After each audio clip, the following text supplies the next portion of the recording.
I like lore. I guess that sounds moronic when you think about the meaning of that word.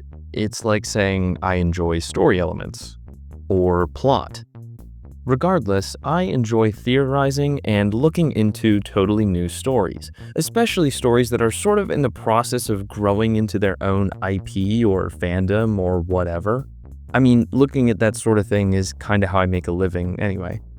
For that reason, it's always fun to come across a new story which is just awesome and has huge opportunities for theory crafting or otherwise leaves me with questions.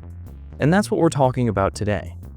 If you have some of the same interests that I do, you've probably come across Trench Crusade at some point, a new tabletop game that, while not fully released, has been spreading like wildfire on YouTube on account of its insane alt history, lore, and possibly, more than anything else, its wild art.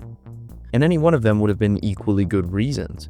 Trench Crusade's story is vast and interesting, but the art is just terrifying or gross or awesome in such a weird way, it's difficult to describe. The combination of these factors, but also the real historical and religious contexts brought into the fold, really make Trench Crusade stand apart from other tabletop games or grimdark series. And although I don't find the time to play games like these anymore, I do find myself watching lore videos and explanations for Trench Crusade all the time. And that's what made me want to make and cover an iceberg. Sure, plenty of other videos are out there that can get you into Trench Crusade, and you can also read the lore primer, but an iceberg is always fun, combining introductory elements with insane theories that the community is thinking about right now.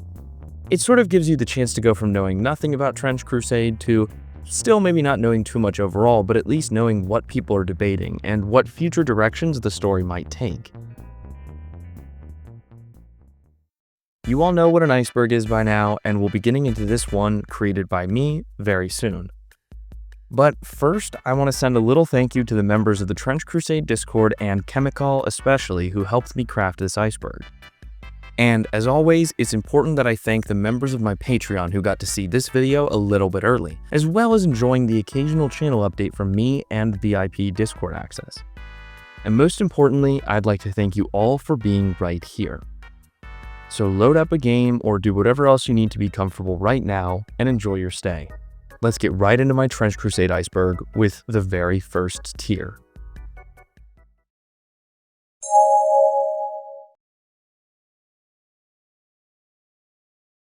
Trench Crusade. I warrant a lot of criticism with this entry from people who think iceberg charts are the most basic of explanation formats, but I will defend this one, as some people aren't familiar with the IP at a level beyond the art or strands of lore.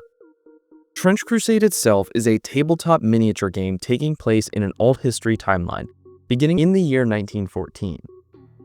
It's not officially out yet, and we'll touch on its development cycle soon, but one of the most fascinating attributes of this game is just how far it's managed to proliferate without an official release. You can sort of play it by 3D printing figures and using preset rules, so tons of games are playing it, but you can't necessarily go to the store and try it out. The game describes itself on its website as such. Trench Crusade is a skirmish-scale tabletop miniatures game that will plunge players deep into a horrifying alternate timeline. During the Crusades, a heretical band of Templars dared defy the Almighty, and, casting aside their sacred vows, unleashed the forces of hell upon the earth. Over 800 years later, in the year of our Lord 1914, this brutal, merciless war between the forces of heaven and hell rages on. This is not just a fight for survival, but a cataclysmic struggle that will decide the very fate of humanity's soul. This should give you a pretty good idea of the setting we're dealing with, and if that interests you, you're gonna love this video. Trench Crusade was built in a joint effort between Mike Frankina, a horror artist, James Sheriff, a sculptor, and Tuomas Pirinen, who had worked on other tabletop games. The lore has been in development since 2016, and by 2022, there was a crowdsourced production of Trench Crusade miniatures. After their success, the full game's development was announced. Lore Sampler. The lore sampler is a document around 55 pages long, which serves as an essential and nearly perfect introduction to the lore. You'll find that much of the artwork people on YouTube use, including myself, comes from this document, and tons of YouTube videos talking about the lore from the game are essentially just rehashes of it. If this video interests you in any capacity, you should at least skim through this, as I've linked it in the video's description. The lore sampler has both fantastic art and tons of story, explaining both individual units but also factions and battles at large. My favorite thing about it is that it loves to just drop major topics in one-off sentences and then never explain them in any capacity. It's hilarious, but also really annoying for theorizing. A ton of the things we're going to talk about today are like that. One-off lines from this document which have spawned inquiries of thought about what it's really referring to. But like I said, definitely check it out after the video. Kickstarter. A major feature of Trench Crusade worthy of praise is that it's crowdsourced. Because of the amazing lore and art these creators managed to come up with, even without actually releasing anything, they were able to raise over $3 million across 20,000 backers, which is insane. As there always is with Kickstarter campaigns, there were different levels of backing you could do to get different rewards when the official release comes, and I'm pretty sure you could still be a late backer now though. The crowdfunding effort was truly impressive. Trench Pilgrims. Finally, we make our way to the actual story.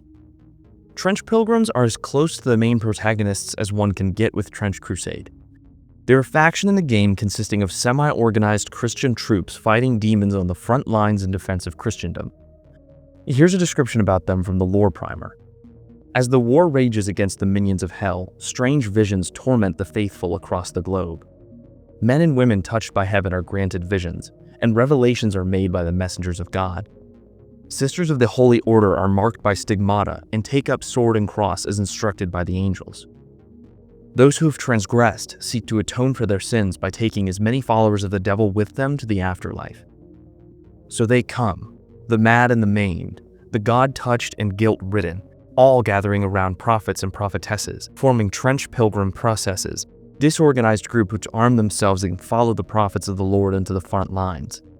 They fight with unrivaled zeal, throwing themselves against the heretics and arming themselves with anything they can get their hands on, from the oldest muskets to scourges and Molotov cocktails. While perhaps lacking in organization, there's no doubt they are among the most faithful. Their numbers are impossible to count, and pilgrims can come from rich cities or awful slums in Europe. Frequently guided by visions, or perhaps a desire to make up for their sins, they're drawn to the battlefield where they take on different roles. They're not officially sanctioned by the Holy See, but are still blessed. They're marked by their use of the Iron Capriote, emblematic of their faithfulness to God and the game's faithfulness to the World War I setting with this gas mask design. Trench pilgrims often go on grueling suicide missions, maybe even being suicide bombers. There are various units and subunits within them, some of which we'll talk about today, such as my personal favorite, the Procession of the Sacred Affliction, where the faithful who have contracted leprosy fight with flamethrowers and other weapons. The Heretic Legion. The Heretic Legion are perhaps the counterpart to the Trench Pilgrims. The Heretic Legion is the main earthly force of Satan, made up of mortal humans who were raised in Hell's army. Becoming one of them, however, isn't easy. The lore primer describes joining the Heretic Legion as follows. Amongst the forsaken citizens that endure within the earthly domains of hell, the greatest status is afforded to the soldiers fighting in the Great War. But joining the army of damnation is no easy task. Those who wish to win a place amongst the Heretic Legion must make an unholy pilgrimage to the burning bronze gates of hell, where, even from leagues away, the infernal heat sears both flesh and spirit until the pain becomes unbearable. In the Valley of Tears, the great road that leads to the gate, paved as it is with wailing souls and lamentations, is littered with endless mounds of charred bodies.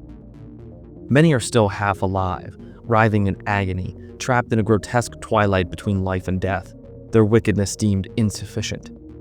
These discarded souls are doomed to writhe in agony until the day of judgment. So basically, most in the Heretic Legion were born on Earth in the territory that Satan controls, and walked as close as they could get to the gates of hell. How close you got sort of determines what unit you are or how powerful you might be once you've been brought into the fold of demonic forces.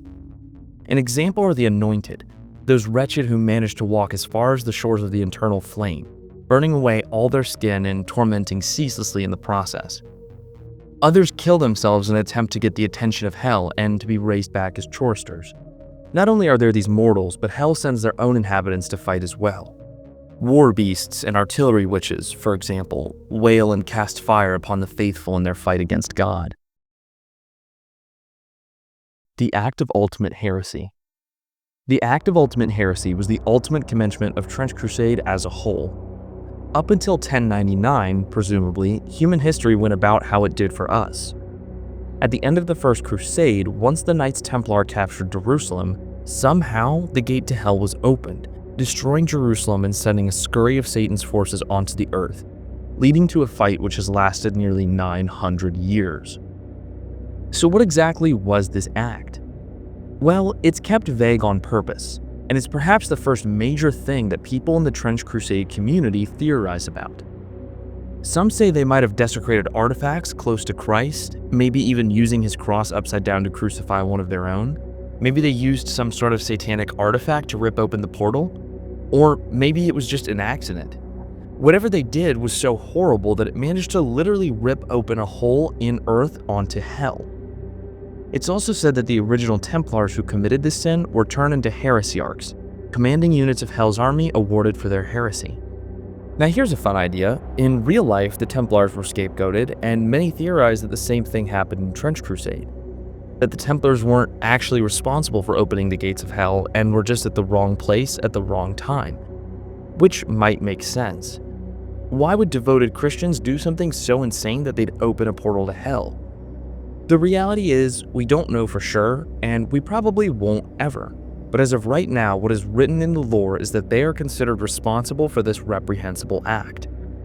It's worth stating that the lore primer identifies the history we know of as biased and likely, in at least some forms, incorrect.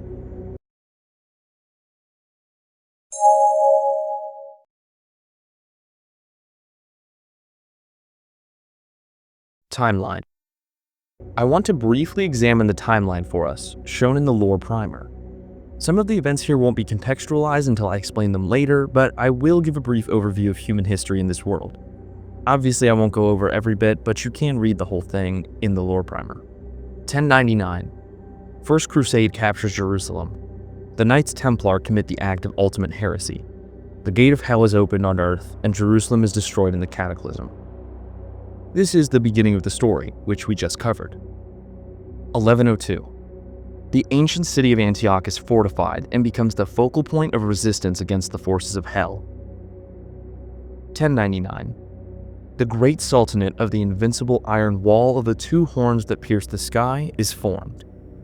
In the coming decades, it unifies the Islamic factions. The great iron wall of Iskandar re-emerges and is fortified against the heretics. This is important, and we'll talk about Islam very soon. 1215 to 1306. The Wars of Triclavianism. The church is split and fights a fierce internal conflict. Heretic dominions extend as the faithful fight against each other. Millions perish by sword and fire. 1346 to 1353. Beelzebub unleashes the Black Grail. Tens of millions are infected, becoming metastatic vessels in the worst plague in the history of mankind. The corpse wars begin. We'll talk about the plague soon enough. 1429. Living Saint Jeanne d'Arc drives the Black Grail from mainland Europe. 1477.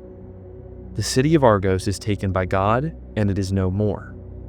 That's literally all we know about Argos. This is a classic example of the lore primer dropping a crazy happenstance and then never reiterating it. We'll touch on some theories about Argos in the iceberg, though. 1503. War prophet Angelos, guided by Sant Eleutherius, discovers the formula of auriculum steel. Though extremely costly to produce, the metal proves to be extremely effective against all missile weapons and is still used to this day. 1545. Antioch destroyed utterly by a mysterious infernal weapon. 1595. Walls of New Antioch completed. 1666. The Year of Six Woes. In a surprise raid, the newly created heretic fleet captures Gibraltar, the sea fortress becomes the heretic base of operations against Europe. Forces of Hell gain access to the Atlantic. 1670. Due to the constant coastal raids by the heretic fleet, the Crown of England begins the construction of the Forces of the White Cliffs.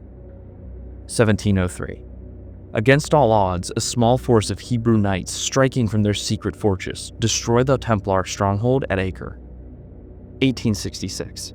In the utmost secrecy, heretic scientists, aided by the demon Marbas, construct the first modern submarines. 1894. The year of Broken Trinity. The Death Commandos simultaneously assassinate the Supreme Pontiff, the High Prophetess Aelia, and the Holy Roman Emperor. The faithful are thrown into turmoil. The heretic legions, commanded by Hell's nobles of the Seventh Circle and a huge vanguard of tanks, launch a simultaneous lightning offensive in the Levant and Europe. 1899. Church space program commences. This is ridiculous, but yes, there is a space program. 1910. Battle of Cordoba. A bloody stalemate. Heretic artillery devastates the ancient city, but the heretic forces fail to gain access to the heartlands of Hispania. 1907. The construction of the moving fortress of Britannia is completed. 1914. The present day. Both sides are preparing for major offensive operations. In the huge swaths of no man's land, furious skirmishes and raids increase in intensity as the faithful and heretics vie for information, powerful relics, and securing strategically important positions. So yeah, that's a brief overview of the history of the conflict leading up until today. The Principality of New Antioch. Shortened to New Antioch, this city is at the forefront of the church's fight against the heretic forces.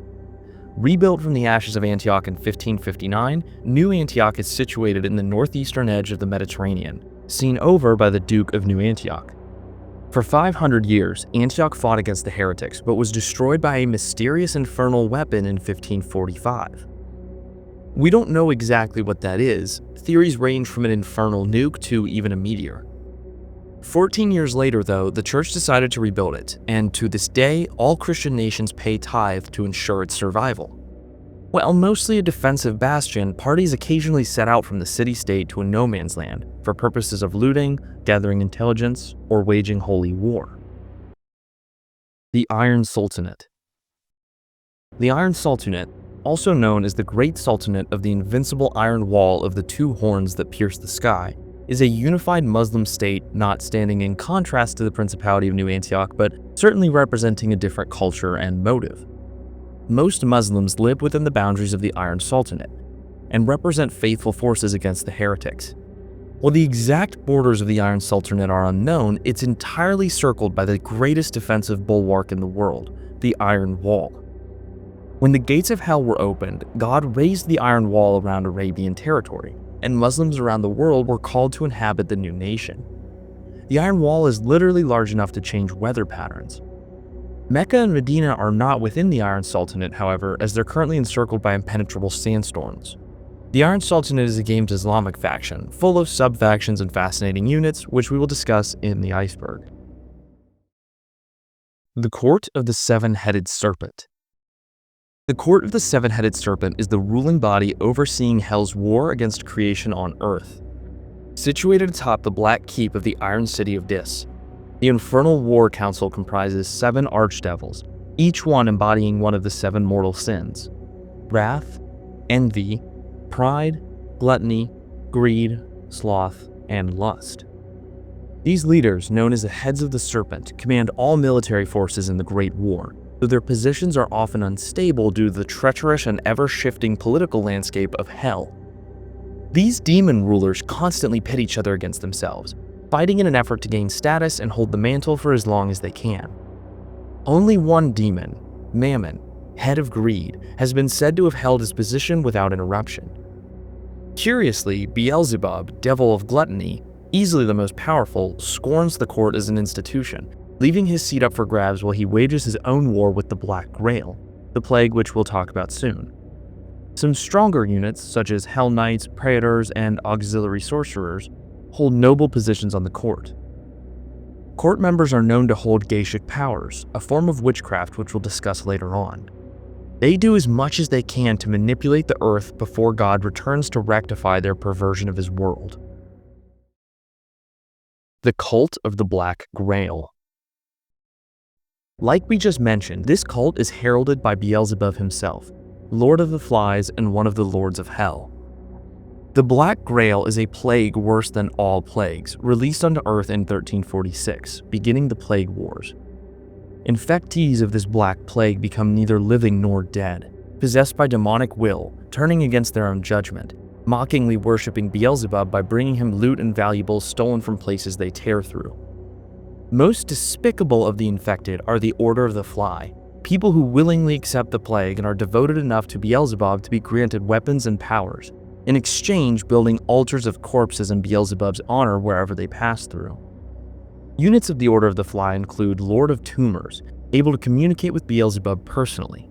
Plague Knights make up the bottom of the hierarchy, retaining bits of their past lives but acting ambitious with the hope of soon joining noble ranks. The Order of the Fly and all of the combined forces of the Black Grail are one of the most deadly and vile factions within the game, standing as one of Hell's most useful tools against creation.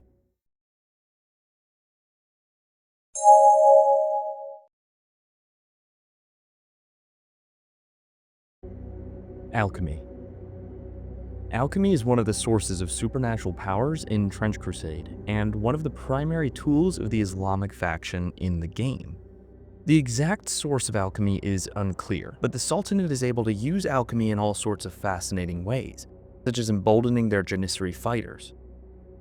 Sultanate Alchemagi are able to alchemically forge armor with the same material as the impenetrable iron wall.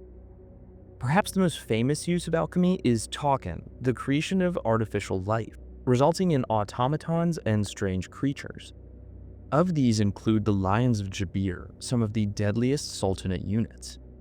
Creating these lions is a dangerous process, sometimes killing alchemists when experiments go awry. Even when they're created, they are malformed and scarred in one way or another. But because of their use on the battlefield, the project continues on. Jabirian alchemists spend 7 years studying under the High Alchemagi to qualify themselves, culminating in their final test, where they must forge armor, create a homunculus, and open their third eye, allowing them to see the building blocks of creation. Duke of New Antioch. The Duke of New Antioch is the city's supreme ruler, with the title currently held by Duke Constantine.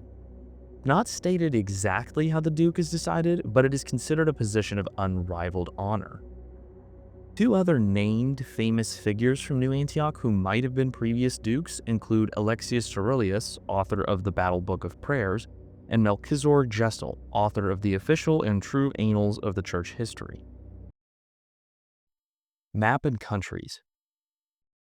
Though there's no official map, per se, in Trench Crusade, we do hear the names of countries or city-states or whatever lands they might actually be, which parallel real-life locations, and sort of give us an idea of what the world map in Trench Crusade might look like. There are also a ton of fan-made representations of how the battlefield is shaped, and what countries might be where. Important real-life places are mentioned, like Ireland and Gibraltar, and we can assume that they probably correspond pretty accurately to real life, suggesting that, for example, Iberia and perhaps the British Isles are relatively the same in their world as it is ours. Major questions related to the world map include what lands are contained by the Iron Wall, what areas of the world remain undiscovered to Europe, we'll talk about that soon, and perhaps what the exact boundaries of the heretically controlled areas are. We do know that New Antioch is in the same place as Antioch, so it might look something like this fan-made map. Angel of Mercy. Finally, we're able to dig into some of the specific units. I believe that the Angel of Mercy first showed up in this ArtStation post, where she's described as being pretty OP, honestly. She puts the wounded out of their misery, faithful or not, but she's also strong enough to penetrate a tank, and she can't be killed. Now, she's not an actual angel, those are very different and I'll mention them near the bottom of the iceberg. She has to be summoned and appears more of a neutral figure than anything, which is odd but interesting that both sides call to her for help. Vlad the Impaler. One of my favorite things about Trench Crusade is when real life gets brought into the fold, and this character is a prime example of just that. Vlad the Impaler, the real-life ruler who, through an interesting series of steps and translations inspired the character Dracula, appears in Trench Crusade. He isn't directly mentioned in the lore primer, but the timeline mentions this. 1573. Sacred Order of the Dragon halts the heretic advance after the destruction of Byzantium. 1,000,000 heretics impaled in the hills of Wallachia. What does this have to do with Vlad the Impaler, you ask? Well, in real life, Vlad was a member of the Order of the Dragon, as was his father, who actually took his name from it, becoming Vlad Dracul, or Vlad the Dragon. So interestingly, you can trace Dracula's name back to the word dragon. But the reference to heretics being impaled rightly points in the direction of Vlad the Impaler. The big question is, in Trench Crusade, is he a normal human ruler or a faithful vampire? A lot of people think that the lore is pushing in that direction, that there will actually be a faction of Catholic vampires showing up. Mike Frankina actually released a sketch of a vampire hussar, which again is just a sketch, but it's possible that they could show up. And also possible that the source of their vampiricism would be alchemical or magical, not just like because they're monsters from birth. We'll have to see if this shows up in the future. Hebrew Knights. Many people have been clamoring for a Jewish faction in Trench Crusade, as story-wise it would be interesting, but the art would also have the capacity to draw off of so many new sources like the Kabbalah. People still don't quite know what would have happened to Jews in this universe. Many of them might not have survived the invasion, and there's a lot more belief in Christ as the Messiah and a more literal Christian or Islamic version of hell. Worry not, however, because it is semi-confirmed that a faction, tentatively called the Hebrew Knights, will make their way into the game. The only written mention of them comes from the lore primer, where in the timeline it's stated that in 1703 a contingent of Hebrew Knights attacked a Templar stronghold. Now, Hebrew does not, of course, confirm Jewish, and with the nature of the world being so much different, the whole concept of Judaism and Jews as an ethnicity or religion/culture, it would all be different. They were name dropped in a Kickstarter update, so they are at least being thought about. But when they will show up is definitely an unknown, and we could be waiting a while. Air combat. There are indeed planes in Trench Crusade. I guess it's not surprising because we did have planes during World War I, but in Trench Crusade, it's obviously a little bit weirder. In this piece of artwork, we can see an unidentified plane, which is certainly more advanced than perhaps a Sopwith Camel, looking like it has some sort of jet engine at the very least. We do know that in terms of the actual tabletop game, the creators are waiting until they can potentially scale the game up larger to incorporate faster vehicles like this. But in lore, we're pretty sure that there is air combat, and maybe even dogfighting with flying demons. I feel like the planes would probably have to be used more for bombing rather than anything because we do have bombs, but I don't really know enough about jets to tell you what type of profile this looks like. To me, it looks like it might be an SR-71, which came out in the 60s and was a bomber, but yeah, we don't know what actually exists. We do know that the Sultanate has a fleet of airships, or blimps, and that they help defend against air attacks from the heretics, but there's no description of what those enemy aerial units are. The lore drop where that specific bit of information comes from describes the airships penetrating deep into enemy territory, suggesting that the heretics have little ability to defend against high-altitude threats. Sea combat. Probably could have guessed we'd have this right after air combat. Sea combat is a lot more advanced than air combat, and it also has some interesting, fantastic technology. We learned that the heretics were actually the first to invent a submarine in 1866. They were extremely deadly, attacking commercial vessels and provoking a famine. Since the heretics controlled Gibraltar, they could attack from there and basically take out any ship they wanted, hindering food supply. What's really weird about sea combat is that the heretics are described as wiping the floor with the faithful. Britain doesn't have the mighty navy it did in our timeline, and the faithful still don't have reliable submarines to our knowledge. It's a stalemate on land, the faithful control the skies, but the heretics control the water. The only playable naval unit is a heretic raiding party, and in their written lore, it was mentioned that the faithful can really only sort of police the Mediterranean to protect supply lines to New Antioch, but the open water belongs to the heretics. They have behemoth capital ships, built to mock Noah's Ark, which are described as literal floating cities where submarines and strike boats can dock. Raiders have access to dive suits, so they can scuba dive as well. The heretic naval divers actually breathe highly oxygenated magic gas from the Lake of Fire, letting them stay underwater much longer and resist extreme water pressure. So yeah, the faithful are basically having the floor wiped with them at the moment in the water, which also severely limits their ability to explore the rest of the world, something which, again, we'll touch on later. The Path of the Beast. The Path of the Beast is a developing faction in the game which is, well, basically dedicated to sex. They don't serve a literal demon, but rather the philosophical, animalistic instinct of sexual desire. They have a holy book called Revelations of the Beast, and we know of at least one verse from it, which reads, "The path of the beast is the ruin of humanity. We shed the veneer of civilization like winter antlers. We will slake our thirsts and bury our teeth in the entrails of the weak. There is no enlightenment, only strength. There is no hope, only hunger." They are still technically not officially out, but there's tons of art and written information about them and also fan-made models, so we're pretty sure they'll arrive officially in the game at some point. Their art all sort of revolves around reproductive themes. For example, this zygotic lord or the mother of beasts or the larval beast. All of those things sort of touch on reproduction. There's also worshippers of the beast, which are, quote, infected by blessed parasites. It's just, ew, gross. Mike wrote a short story called Path of the Beast, which gives us a lot of information about this faction, and it's quite interesting. They spread like the flood, dropping tiny infectious ticks which latch onto the faithful and feed them the gospel of the beast, basically willingly convincing them to give in to their sexual desires and abandon their faith and duty.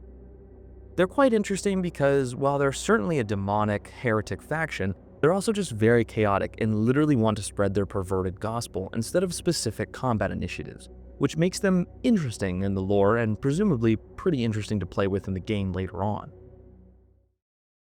Crusader Knights. The Crusader Knights are a planned faction, or perhaps more like a rank than a faction, who are the next generation of Crusaders long after the original Crusaders who opened the portal to Hell. Coupled with the obvious distrust that people have with Crusaders, the Church came up with a new way of ensuring the loyalty of them: the Oath of Penance. Crusader Knights who take the Oath of Penance swear to be condemned to damnation unless they die in battle. That oath includes injury or sickness or old age. These knights literally swear that if they don't die by the bullet or the blade, they will go to hell forever. This ensures that temptation into heresy would be effectively impossible. There are tons of different groups of Crusader Knights, some directly affiliated with the Church and others not, with beliefs that, while ultimately faithful, are so out there that they border heresy. They must undergo 4 difficult rites, which, if passed, grant them insane powers in battle. They are both revered and hated because of the historical betrayal of previous Crusaders. Paladins. On the topic of extremely powerful faithful units, we have the Paladin. The Paladins grew out of key problems which faced the Church. How can we ever go on the offensive if we can't fight in Hell itself? Thus resulted in the Paladin program, an attempt to create something which could go straight into Hell to complete missions. How exactly a Paladin is created is extremely secret and unknown to the audience, but we know that they are intrinsically tied to something called the Metachrist program, infused with the purest blood that effort has been able to produce. They are so pure in body, mind, and soul that they are able to enter and exit Hell nearly unscathed, mirroring Christ himself who descended Hell and left it.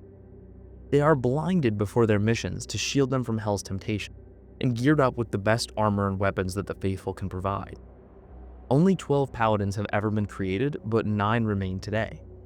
2 fell in battle, and one's fate is extremely sensitive, with it theorized that they turned to the heretic side, but saying such a thing is punishable by death from the Church.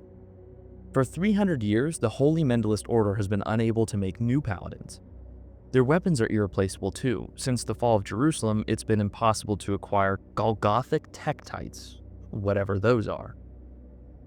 Usually a Paladin specializes in a single level of Hell, because, by the way, there are levels of Hell like Dante's Inferno, because they're each so different. either having freezing or scalding temperatures or noxious gas, so their suits have to be specially made for each environment. They go alone, knowing no help will ever follow them.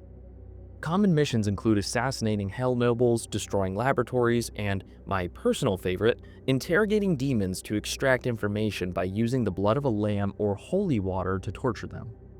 In terms of fun lore and theorizing, the major question in the community is what exactly happened to that mysterious fallen paladin, and will we ever see them again, perhaps fighting for the heretics?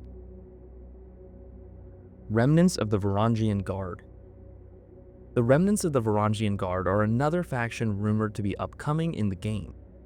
In real life, the Varangian Guard referred to Norsemen who traveled to fight for Byzantium. So basically, these guys provide a way to bring Vikings into the fold, which is awesome, obviously. They would be a faithful faction, and to my knowledge, this is the only official art of any unit. The snippet attached to the photo when it dropped suggested that they spend their time hunting for artifacts in the ruins of Byzantium. The Order Iscariot. The Order Iscariot are a group that were mentioned in a lore drop in the section on Crusader Knights which I mentioned earlier. Specifically, the lore says, some, like the Knights Hospitaller, are officially sanctioned by the Church, with entire armies under their direct command. Other orders are small, with but a handful of dedicated zealots, while others are not even sanctioned by the Church at all. These might come from strange sects with bizarre beliefs that are uncomfortably close to heretical, such as the Order of Iscariot. So we don't know anything about these guys besides the fact that they are faithful but teetering on the line of being heretical. That of course begs the question, what are these guys up to? What are they doing that's so bad or creepy or whatever that the Church doesn't like them? Well, the obvious starting point is that they follow or somehow revere Judas Iscariot, the apostle who betrayed Jesus. They may be Gnostics who follow the Book of Judas, a non-canonical book which suggests Jesus commanded Judas to betray him, contradicting much of the widely accepted story of Jesus' death. Hopefully, we'll get an elaboration on their objectives one day. Assassins. There are all sorts of assassins in Trench Crusade, but none are more interesting than the Sultanate Assassin. Sultanate Assassins are maybe one of the strongest units in the game, serving Islam and taking on names such as Ghost Wolves, Secret Knives, Subtle Vipers, and the Sultan's Wrath. These guys are, amongst other things, able to literally bend time using sacred rituals and hallucinogens. They lurk behind enemy lines, basically able to take out any single target that they wish. They can appear in two places at once, able to travel time between a few heartbeats, letting them avoid strikes and deal deadly blows. They're raised from birth and trained to be these deadly assassins, even ingesting poisons to build up a resistance over the years. They're intrinsically tied to the next entry, so I'll just jump into that. Old Man of the Mountain. The Old Man of the Mountain, also known as Rashid ad-Din Sinan, was the founder of the Order of Assassins, the court which the Sultanate Assassins we just discussed belonged to. It is rumored he's still alive, which would make him 800 years old. The name actually comes from the real-life Old Man of the Mountain, Grand Master of the, once again, real-life Order of Assassins in the Alamut region. He's mentioned in the timeline in 1165, where he supposedly defended his castle from heretic legions, preserving the Assassin Order, which is constantly besieged. We don't know too much about him, but he would be insanely powerful, and it would be super cool to see confirmation of him being alive and learning about what he's capable of to this day.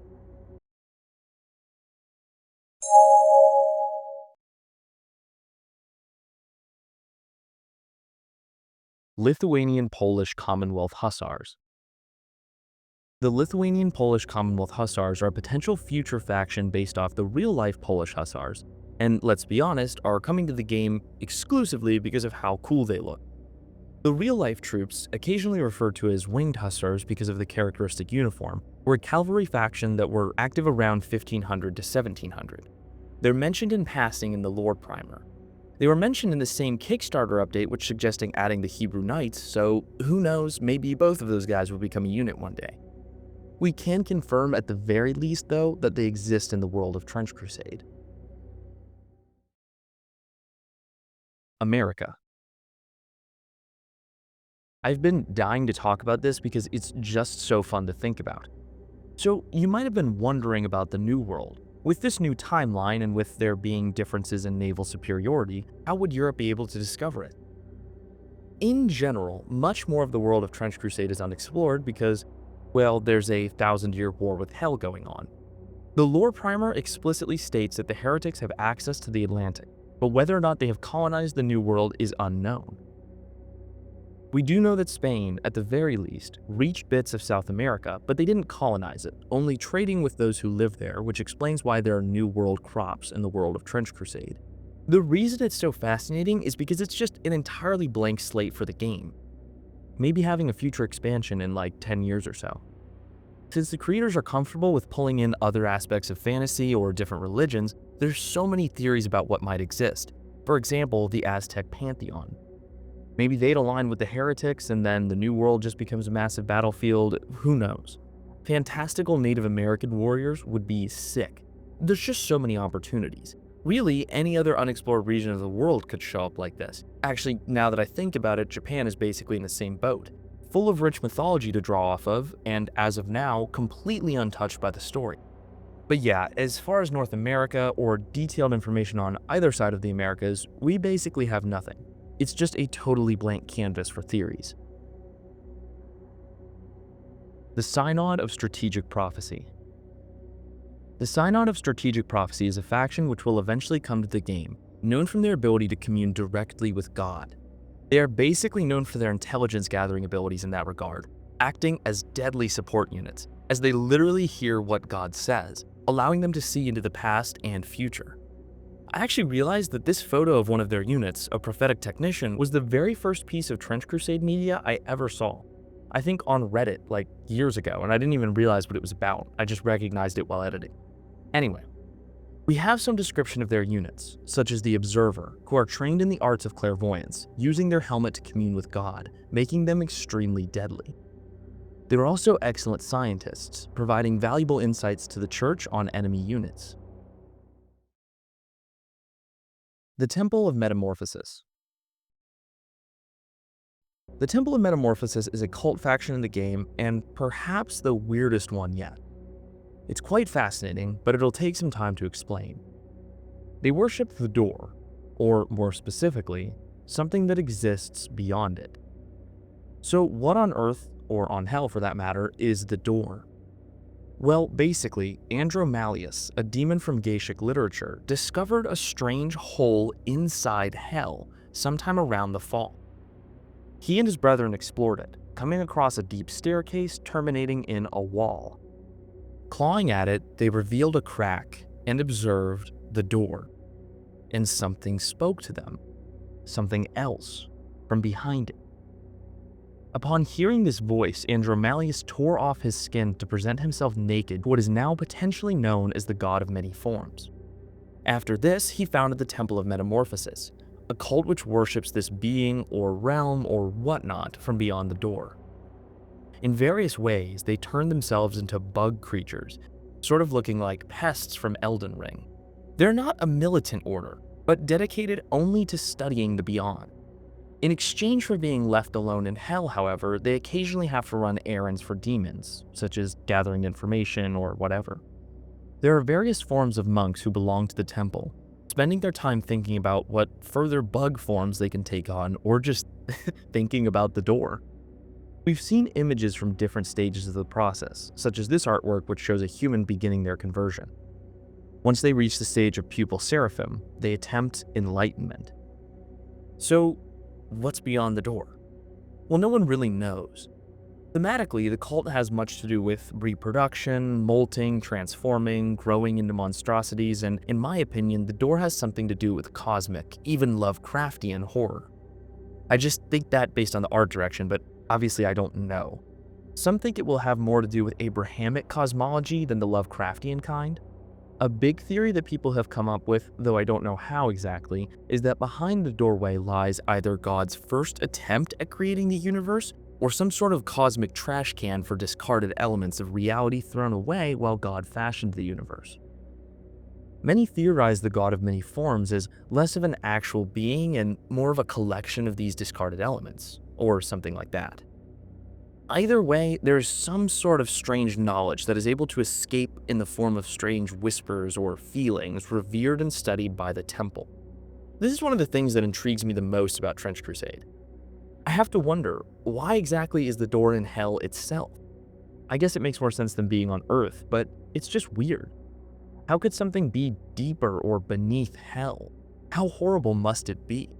I do hope we'll see more lore about it soon, but I also hope that this doesn't go in the direction of Lovecraftian stuff because, as interesting as that is, I just don't think it fits into the rest of the story. Door worship. This one's a meme for you guys. People in the Discord server love to worship the door or LARP as cult members who know what lies beyond. Hey, maybe these guys really do know what lies beyond the door and they're just gatekeeping it from us. Britannia Fortress. In the timeline, it's stated that the moving fortress of Britannia was constructed in 1907. For a while, I actually thought it was a reimagination of Britain as like a superboat, but with the lack of naval superiority held by the faithful, I don't think it makes sense. Rather, I think it's like a moving city, almost like London from Mortal Engines, which patrols the British coast for raiding parties and defends against them. It's kind of interesting to imagine Britain as, well, the exact opposite of a naval power. There's no art of this thing, sadly, so I could be wrong. The timeline mentions that in 1607, the Fortress of the White Cliffs underwent construction in England, so maybe that project evolved into this one? Britain doesn't have an empire in this universe, so we're really grasping at straws with regards to this thing's capacity. I still think it would have been cooler to lean into Britain's naval power by making it a floating fortress, but at this point, who knows? I'd love to see it illustrated. Basilisks and manticores. In the lore primer, it's mentioned that Sultanate assassins have poison made from the unnatural offspring of a basilisk and a manticore. Those two things are some of the most wicked pieces of mythology, the manticore being a lion with a man's head and a scorpion's tail coming from Persia, and the basilisk being a huge dragon lizard thing which can kill you just by looking at it. By the way, if you like basilisks, check out this video. Just needed to throw out here that these things exist. The fact that they were experimented on to create an offspring means to me that maybe they're just really powerful animals. Perhaps they did come from hell, but maybe they're not evil in and of themselves and are just extremely deadly creatures which, through massive effort, can be captured or tamed. We don't know, and we probably won't know for a while at least, but they certainly sound awesome. Words of God. This could refer to multiple things, like the observer's hearing, at least we think, the voice of God, but I'm specifically referring to a sacrilege-type tank used by the heretic forces. These are armored vehicles which fire, I kid you not, rounds that blast the reversed words of God at bone-shattering volume. Specifically, they are the words that God spoke in the book of Genesis when he made the world, but played in reverse, and they simply erase you from existence. They peel you away layer by layer until you're just undone. Crazy how, of all things, the demons managed to weaponize like a JBL speaker with God's own voice. This is how the tanks were described in the lore drop. The heretic forces lead the faithful in the arms race of tanks and other armored vehicles. They are heavily armored, fast-moving, and often armed with terrifying hell-forged sacrilege-type tank mortars. These weapons are designed to penetrate trenches, pillboxes, and other defensive structures by employing technology that briefly tears through reality to puncture the defenses. They target the occupants within using ammunition that unleashes echoes of the reversed words of God's creation, reverberating at bone-shattering volume throughout the structures under attack. Specifically designed to undo divine work, they peel away skin, nervous systems, and finally, flesh and internal organs of any mortals, layer by layer for each word as God's creation is undone, causing excruciating death as their target slowly becomes unmade. Mecca, Medina, and the Sandstorm. You might be wondering what happened to the two holiest cities in Islam, if they're a meaningful faction too. The reality is, we don't really know the nature of how this happened, but both of them are covered in a giant sandstorm. Specifically, in this lore drop, they're mentioned as follows. The House of Wisdom also maintains the Sultanate fleet of airships, which both guard the lands of those who believe against enemy air forces and maintain vigil over lands under darkness. They make regular excursions deep into the enemy territory to witness whether the Great Sandstorm still covers the two holy places, and then report the news back to the Sultan. So if I'm reading this right, a sandstorm surrounds the cities, but the territory around them is actually controlled by the heretics. This is interesting because it kind of suggests that this supernatural sandstorm is protecting the holiest cities of Islam from desecration by the heretics. This calls to mind God raising the Iron Wall. So far now, we have two supernatural things which may have been done to help the faithful Muslims in this world, and we don't entirely know why or how. Regardless of what it means though, Mecca and Medina are completely obscured by these storms for at least the time being, and their fate in the lore remains unknown. It wouldn't surprise me at all if in the future we maybe see a campaign to take them back, or something like that, or maybe even an expeditionary force to check out the sandstorms. Golems. Golems are animated creatures made of mud or clay in Jewish folklore, and many speculate that at some point they'll come to the game. There's actually a mention of a golem in the playtest rules, which apparently would have been made by the Kabbalic Jews of Prague. It's something that'll hopefully be expanded upon because the imagination can totally run wild with it. Hypothetically, it could be gigantic or small, or have different abilities or powers depending on the needs of the creator. Time travel. We know that the Sultan of Assassins can literally bend time through alchemy and ritual, so it's at least possible in this universe. It's not just a no-go like it is in some fantasy IPs. Of course, the Assassins are only able to do that for a few heartbeats or so, but hypothetically, there's no established ceiling for technology like that. Also, depending on if you count the prophetic units knowing the future as time travel, there's that as well. Now, I understand why, say, a time machine isn't really a thing in this universe, but I could definitely see a possibility of it being brought into the fold in the future. The question is, what direction would it go in? Would people actually try and go back to stop the Templars from opening the portal? What if they already tried that, but failed miserably? What if God doesn't approve of time travel, instead wanting humans to handle the events they themselves have set into motion? Definitely something we could see at least mention again or pop up somewhere, but I'm not sure it would have a major effect on the story. Myrmidons. Myrmidons are believed to be the guards of the Duke of New Antioch, but very little is known about them. It's worth mentioning this cool little fact about them is that they were so loyal to their leader that the word itself took on similar connotation to the word robot in Europe, and to this day it refers to a hired goon or ruffian. They're tied to Greek mythology and Zeus, so it's very likely that they would have something to do with Greece or otherwise pagan connections, which is always interesting to explore. Goetia. Goetic magic is mentioned all over in the lore of Trench Crusade, basically meaning evil sorcery. It is a real-life word which refers to sorcery and witchcraft in general from Europe. However, in Trench Crusade, it's basically come to signify hellish magic.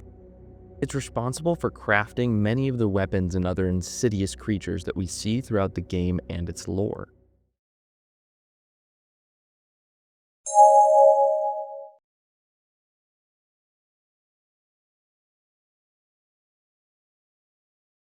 Units too powerful for the game. As you can imagine, with some of the stuff we've been discussing, power scaling is kind of all over the place, and some stuff just gets to be way too overpowered. I mean, that kind of explains so much of what we do and don't see, like angels, for example. Stuff we'll mention later on basically excludes them and actual demons from open combat, but it kind of just had to be written into the lore to basically explain, why God himself doesn't just come and end the battle instantly. Because then the game would suck, and you'd have spent your money on useless miniatures that got nuked in 2 seconds. It's hard to make an actually interesting lore and game if stuff is just too OP. Some specific things from the lore that would probably be too difficult to implement include the Paladins, which, as we mentioned, are effectively OP and endowed with plot armor.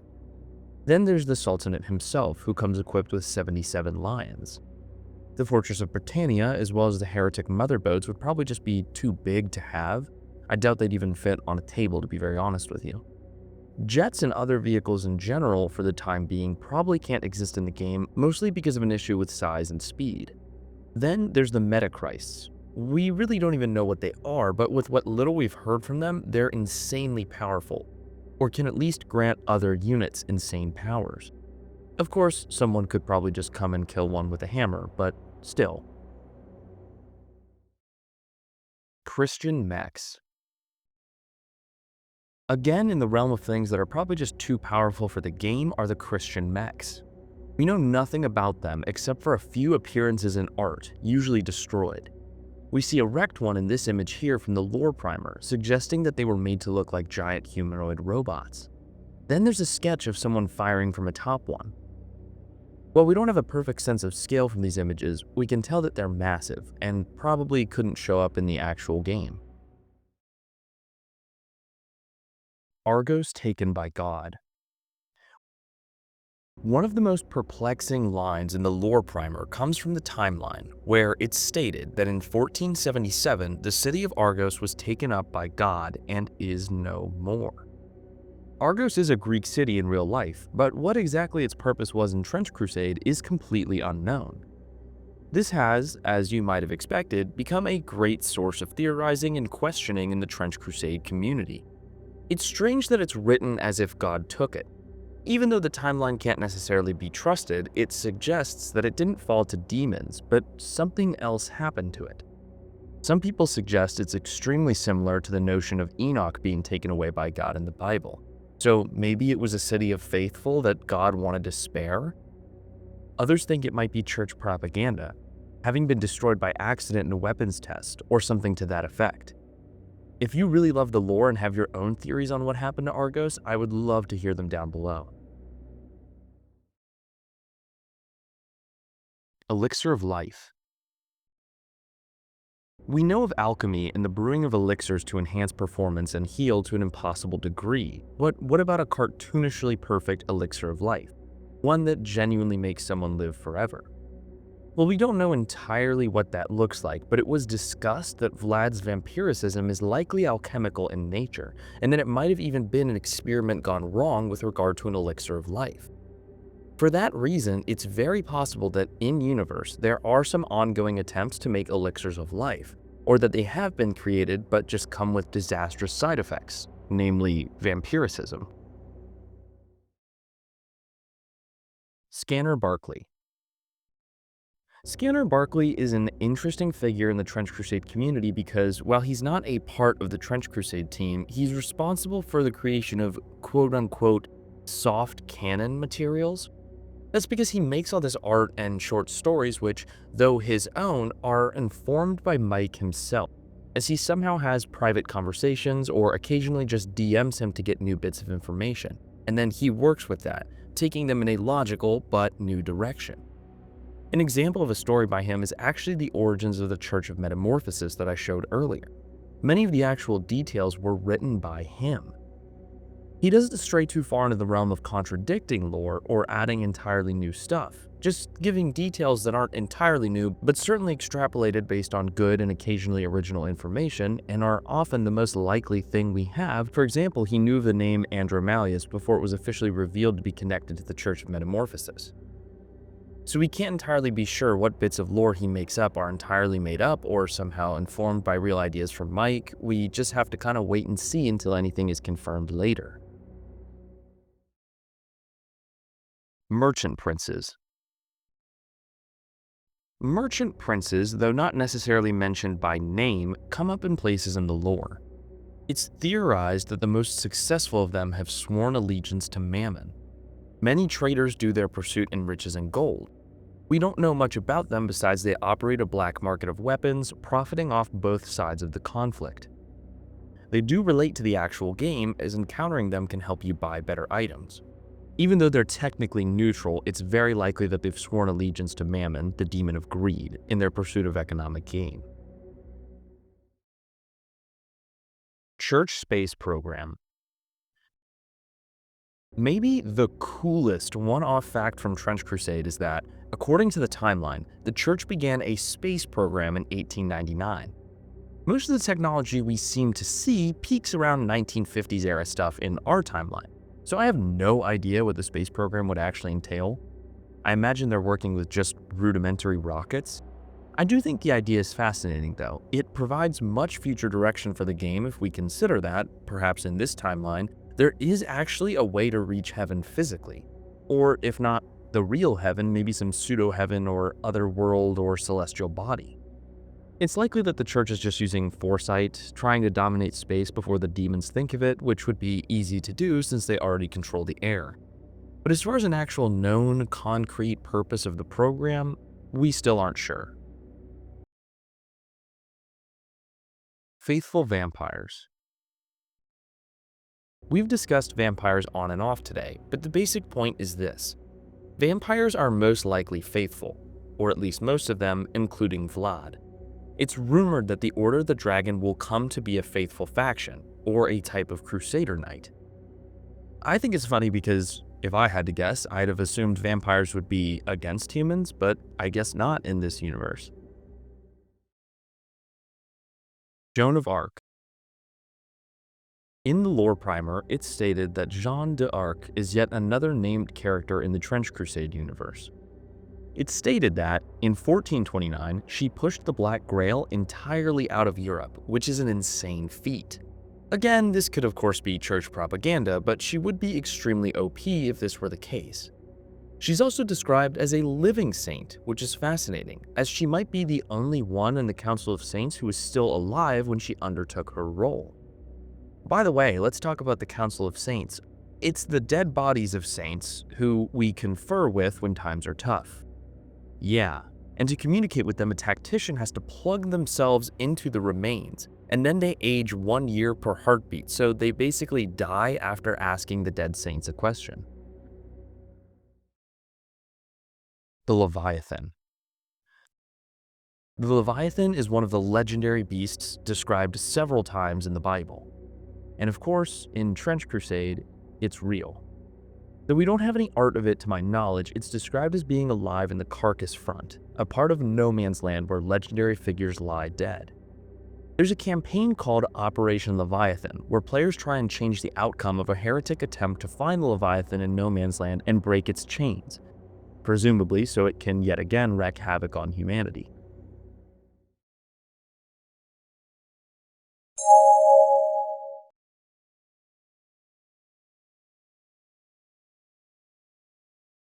Metachrist True Nature. What on earth is the Metachrist program? The only written mentions of it imply that it's a scientific program which produces blood that, when infused with someone like a paladin, grants extremely powerful abilities. Based just on this info and the name, we hypothesize that to some degree it is a cloning program for Christ himself, designed to, depending on how far you want to go with it, either produce blood genetically identical to that of Jesus or fully clone him.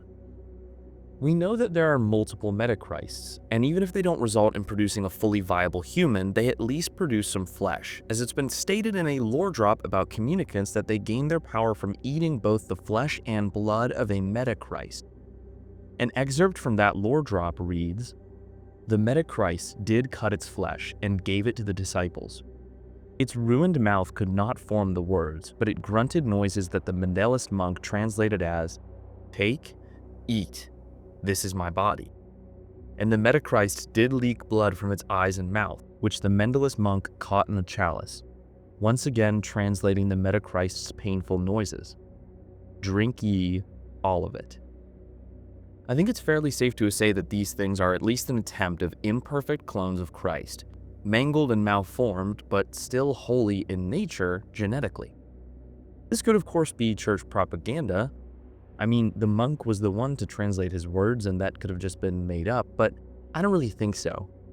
I do have to imagine that cloning Christ or bringing Christ back in a way that went against God's plan for his return doesn't make sense and would probably be something God would not condone. And deep down, I just feel as if this program is somehow wrong, but at the moment, I think it really just exists as a vessel for making certain units very powerful. I would bet that it started after the faithful captured some artifact which had Christ's blood from his crucifixion, which had been mentioned in real-life legends, and maybe by the time the Mendelian genetics rolled around, they were able to do some work on it. Angels. One might wonder why an army of the faithful doesn't have angels on their side. With what we know in the lore so far, we understand that, for whatever reason, and I'll address theories soon, God is not directly lending a hand with his army of angels. There are units which have names related to angels, but they are not actual seraphim or other members of the angelic legions held by God. The only mention of what might be an angel comes from a short story by Mike called, you guessed it, Angel. I'll read it real quick. We remained cowering in a trench when the trumpet sounded in the oppressive, lead-lined sky. We furtively glanced out of the corners of our eyes, having learned long ago not to look at such things directly. We saw it all the same. The angel stepped down from the sky in a burning catastrophe of light, and it spoke words like thunder. The words were vast and inscrutable, like glimpsing only a fragment of some titanic buried machine and trying to understand its ancient purpose. Our minds broke upon the surface of those words, leaving us gasping for air. We couldn't endure such relentless purity. I stared dumbfounded at my friends who had cast themselves into the mud. They crawled like worms, and they uttered the most desolate sounds. One beat his face against a wooden post until it was like a slick, red cavity bristling with broken teeth. The other, shrieking, clutched his service pistol and shot himself again and again. I pulled myself out of the trench, scrabbling over the sandbags and crosses, and the words of the angel filled my head with a buzzing presence that made my eyes bulge from their sockets. I fell to my knees, made obedient, and as I stared into the blazing, dominating light, I could not even feel my head catch fire. The angel is described as being extremely powerful and near impossible to comprehend, basically destroying both sides of the battlefield. The community has since come to describe them as basically a nuke. In my opinion, God would only send them down if he absolutely needed to invade, and they might be so powerful that they legitimately cannot strike a single target, or even enter Earth without the literal force of a nuclear bomb. Their sheer power is the likely reason they don't show up frequently in the lore. What happened to the 12 paladins? As I mentioned, only 12 paladins were ever able to be created, and 9 remain. 2 were killed, but the fate of 1 remains unknown. With them being as strong as they are, one must wonder what on earth could have killed a paladin. It must have been a high-ranking demon themselves, or maybe they were just overwhelmed by a sheer number of forces while on a mission in hell. Many fan theories about them revolve around the interpretation of the paladins mirroring the 12 disciples, and that the traitor paladin can be compared to Judas. If we take that interpretation farther, it might mean that the traitor disciple killed themselves or is otherwise dead, eliminating the possibility of the faithful fighting against them in the future. Honestly, it just feels like, to me, this is one of those things that will remain obscure forever, but it is fun to think about. Other gods and demons. So far, the lore has been very willing to name-drop beings who, at the very least, possess supernatural powers without being augmented who aren't people. Demons, essentially. Beelzebub, Mammon, and other named members of hellish politics. The point I'm getting at here is God can ultimately be just a semantic distinction of other named characters who are brought into the fold. For example, we have references to Greek, Norse, and other pagan units. What if those pantheons are brought into the game as benevolent or maybe evil gods who are certainly less powerful than Yahweh, but are still powerful in and of themselves? Maybe they aren't involved in the fight with God and Satan, and they'd actually have no restrictions with regard to meddling in the world, even showing up in person. With Andromalius, we know that demons not mentioned in the Bible could show up, so who's to say good figures can't too? Covenant of Hell. The Covenant of Hell, or the covenant between heaven and hell, or just the covenant, is something I've touched in the background of this video but haven't fully addressed. It's generally agreed upon in the community, though not necessarily explicitly confirmed, that there is a plausible reason demons like Beelzebub are not fighting on Earth in the open, nor are angels, and that it's because there is a mutually assured destruction between the two of them. The lore itself comes from the lore of the Praetor, which reads, despite their low-born status in Hell's hierarchy, Praetors are very useful to their masters. As they are partly born creatures of natural order, they can sneak into the mortal realm without breaking the covenant of hell which binds each rebel seraphim. Thus, they can lead the hunting parties of the court to plague Earth without triggering a direct confrontation with heaven. What the excerpt essentially says is that praetors are half mortal and generally weaker compared to demons, so while demonic, they aren't necessarily demons and can enter Earth without violating this pact. So what does that mean? Well, technically it says only demons in hell are bound to not directly fight on Earth, providing some evidence that God is in control, since angels can come to Earth but just don't often. It suggests that this is either a binding rule from God or a mutual pact between heaven and hell that keeps them off Earth.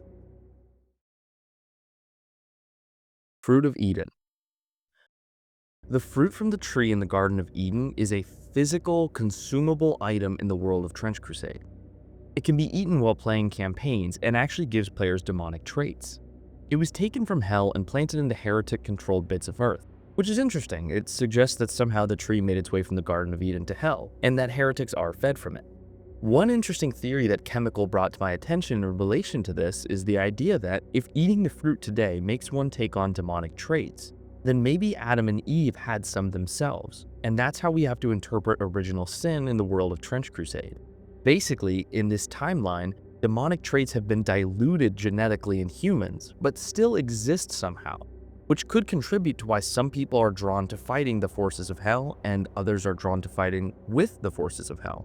They might contain more or less of those original demonic traits genetically from Adam and Eve.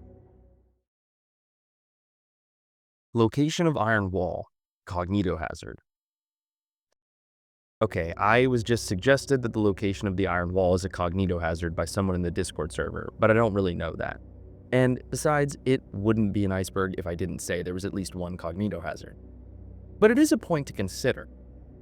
Like I mentioned, there are some fan-made maps that suggest the location of the Iron Wall, but we don't really know where they are for sure. It isn't out of the realm of possibility that there are some cognito hazardous elements to it. Either perhaps that an understanding of its sheer size or how it came to be built could be dangerous to one's mind. It's so incomprehensibly high that it might actually be unreal and magical. Dangerous to any untrained mind as to how it actually works.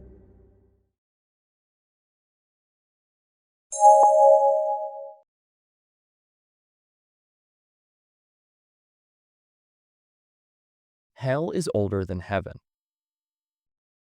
We'll speculate on this a little bit more in the last tier, but the whole concept of the door in hell is just so weird and brings up so many weird ideas, like this one. We know that demons aren't necessarily native to hell. I mean, they're fallen seraphim after all. And that hell might only be one stop on the way down, with the door representing the final, or at least next layer, of existence. What if then the door and what's behind it is older than heaven as well? If heaven and hell were created at the same time, or at least came to be populated by angels and demons at the same time, what if this thing existed before both of them? Broken clockwork. The broken clockwork theory is a really fascinating explanation of why the events in Trench Crusade are unfolding the way they are, which I believe was created by dedicated transportation. Essentially, the theory sprouts from a line regarding the lore of the Court of Seven Serpents, which reads something to the effect of, "God's plan has been disturbed." This suggests that there does exist a proper, holy order of events for the universe, for mankind and the eventual destruction of the world, and that demons are aware of this and actively subverting it. It references clockwork universe theory, which suggests that the universe functions like a clock, guided by the rules of physics and moving in one direction. But after the act of great heresy, that this has been disrupted. The thing about that theory is it's very deterministic, kind of pointing out that if you assign unbreakable rules to physics and start the universe off with a set amount of energy or matter or whatever, then really, when you think about it, there's only one possible outcome for that universe, unless an external factor disrupts the process. Dedicated transportation brings this into the realm of Trench Crusade by pointing out that something could in fact break the clockwork, setting the universe on an improper course. He suggests that God is impersonal, only setting the universe in motion and then watching, which would explain why we haven't seen him correct anything. Then he points out that there are some apocalyptic signs, but not all of them, suggesting that we're seeing either a too early or a half-assed attempt at the apocalypse because it's not done according to plan. Essentially, this theory just postulates that certain creations of God had set instructions, and then they jumped the gun and are executing those instructions early, but not perfectly and not all of them at once. And it's led to various violations of God's plan, such as, for example, desecrated saints, who were destined to be saints but were led astray by hell and brought into the fold of heretic forces. Something that wouldn't have happened if the course had been correct this whole time.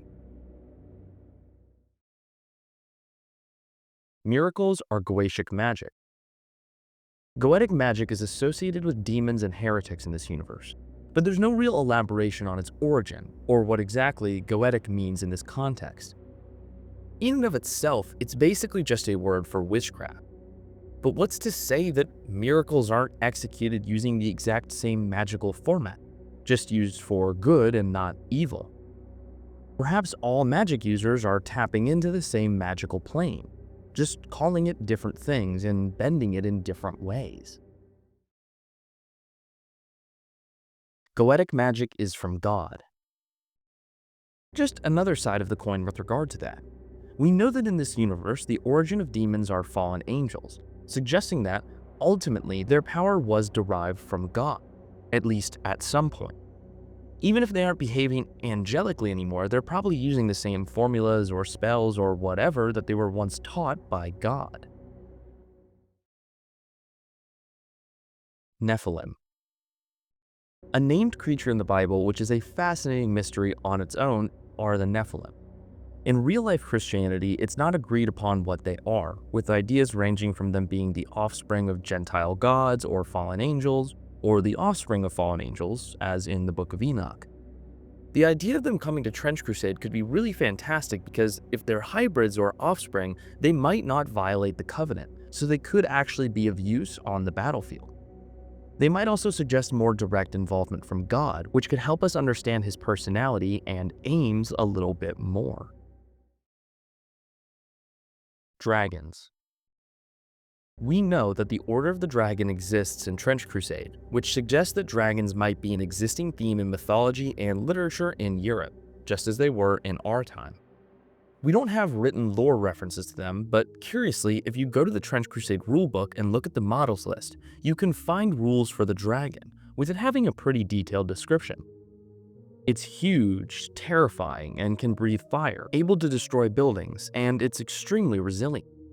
However, the actual nature of it, being a dragon as we conceptualize them culturally, or something else entirely, like a creature spawned directly from hell, is unknown. When they actually release an official model from it and fully incorporate it into the game, we might figure that out.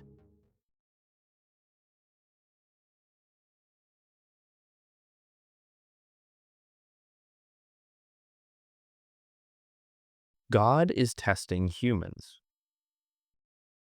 One of my favorite interpretations of God in this universe is that he is testing humans to see if they are resilient enough to solve the problem that they caused. It could be a test to receive some sort of mantle or ascend to some other status, or he might just be seeing if there's any possibility that his creation can ward off against hell without his help. That might be why he isn't directly intervening. Maybe he'd wait till the absolute last minute to step in and save humanity. Or maybe he's just curious what limits humans can be pushed to under the most brutal of conditions. This is not the apocalypse. Drawing off of a point made in the broken clockwork theory, it has been confirmed by Tuomas that this is not the apocalypse. This is not an alternate realization of the Book of Revelation. It's not the end of the world. Maybe that's a spoiler, I guess that confirms humanity survives. But I think the intention is to suggest that humans aren't fighting fruitlessly against an apocalypse designed to take them out, but that this is just a stepping stone in humanity's history and not the finale. Presumably, this is also why no giant, extremely powerful forces have wiped out either side yet. It's just a different event in the course of history. Behind the door. What exactly is behind the door? Sure, we've talked about this already, but I really think this is the most intriguing question one can think about in Trench Crusade. If it really is some existential plane having to do with the creation of the universe, and that is something Mike hinted at or he's cooking up in his mind, it would certainly explain a lot about how the universe was created, and if humans really are special, or if they're just one of millions of creations in a multiverse, or a cyclical version of many human existences on Earth. Something Lovecraftian would be extremely fun, but I think opening the door to full-blown polytheism doesn't sound too fun for me. I think it would detract from the actual story. I honestly think we'll never know, but I also like the idea that it's just nothing. Maybe the cult of metamorphosis is just based off of focusing so hard, so intensely on absolutely nothing, that one's brain just randomly sparks an idea and you study it for ages, blindly wasting time and focusing effort on a god that isn't there. Original inhabitants of Hell. Here's a question. Who built the door? Seriously, it's described as a door. Not a seal, not a tomb, not a wall. Door was the word deliberately chosen. And a door is meant to be used. Open, closed, traversed through. Why would there be a door in hell to something else? To me, pondering this question gives credence to the trash can approach to the theory. Think about it like a hierarchy. Heaven is where all good things are, earth is where those with free will live, where the individual mental and spiritual battles and tests for righteousness are carried out. And hell is for the bad, the evil. So below hell might just literally be what shouldn't exist. What is neither bad nor good, but just so wrong, contrary to God's plan. Stuff that literally needs to be destroyed or removed from existence. Not even destroyed, but unmade, unexistent. Whatever's down there, if unleashed, would probably destroy Earth and maybe even hell instantly on a purely existential level. Maybe it's full of formulas for physics different from ours, different speeds of light or gravitational constants that would just destroy everything. Even magic and alchemy are suggested to be, at the very least, governable in this universe, which makes them scientific. What's down there could in effect be the most powerful thing in non-existence, with the capacity to ruin all of creation. Either that or it is a consciously evil thing that's somehow so bad that it needed to be buried deeper than hell, which I think is pretty incomprehensibly fascinating. This isn't God's first reality. If you think about why God would need a trash can, it would be because he's experimenting with ideas. He created something and decided it wasn't good, just like the world before the flood. But perhaps on a larger scale. Maybe he made Earth with 2 moons and then decided it only needed 1, throwing it away and locking it behind the door. But what if he did this with entire existences? What if the reason he isn't too pressed about the events of Trench Crusade is because he doesn't mind letting one universe not go according to plan? Maybe he's already seen an infinite number of humanities exist, and an infinite number of apocalypses as detailed in Revelation commence. In this regard, maybe he lets the battle go on because we are such a curiosity compared to other existences. Hell is winning. I think it's pretty apparent that Hell has made some major gains in the world of Trench Crusade. I mean, Jerusalem is gone, people are willingly defecting to fight for Hell, going so far as killing or maiming or burning themselves just to serve demons. The demons have complete access to the New World, and perhaps even Africa. Maybe all of the world except Europe already has fallen, and we don't even know that we're the last bastion of humanity's survival. I would assume that America would have less of an ability to defend itself. So if by some means demons wanted to enslave the entire continent, they could.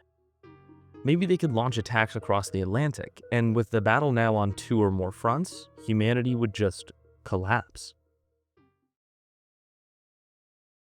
God doesn't exist. To finish off the iceberg with the scariest possible idea I could concoct, we have to address a horrible solution explaining God's silence: that he doesn't exist. Either that he did live, but died, or that the world really was just created by the Big Bang or some other phenomenon, and that demons are a purely scientific, rational race of creatures or aliens or whatnot attacking Earth. There is no help, there is no solution, but all of humanity will eventually die. And not only that, but somehow their souls are captured through some magical or scientific processes and can now be tortured for all of infinity by alien demons who hate us for some reason. Hey, maybe that's why they're not the original inhabitants of Hell. Maybe they really are like an alien invasion bent on our extinction. Maybe the portal to Hell is actually an interdimensional rift, and they're just spilling over from an entirely different existence. And what if there is no help for humanity? I think there is, though. Okay guys, thank you so much for watching this entire iceberg today. I know it was a bit of a long one, so I appreciate y'all for sticking around. I was learning so much about Trench Crusade as I typed out this iceberg, so it was a super fun journey for me, and I hope I didn't get too many things wrong. If you have a correction to make or a theory of your own, please type it out down below and I'll be sure to like your comment. Otherwise, if you enjoyed the video, subscribe to my channel for new icebergs and other fun content.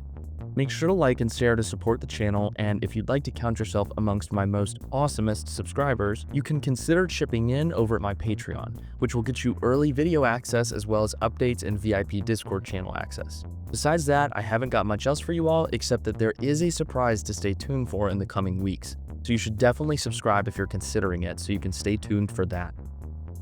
Thank you all for being awesome, and I hope to have you again here soon. Have a good night.